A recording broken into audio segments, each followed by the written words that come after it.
Başlayabilirsin. Kalp. Kalp. Doğru mu? Evet. Harika. Tamam.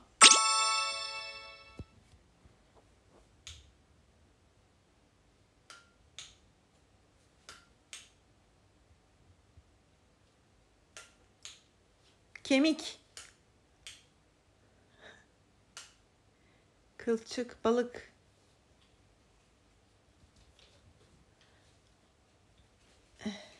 Ne yapıyorsun? Temizlemek mi? Kemik mi bu? Ne bu? Kemikten Değil. Fırça. İngiliz anahtarı. Aa, bu kart Ama bu kart çıkmıştı. çıkmıştı. Arkasını yap bari.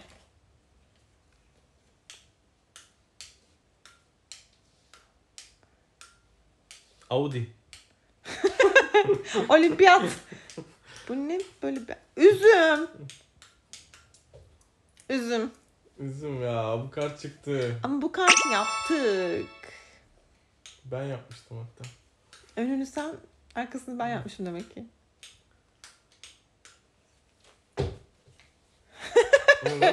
Kay. Paten. mi? Ha?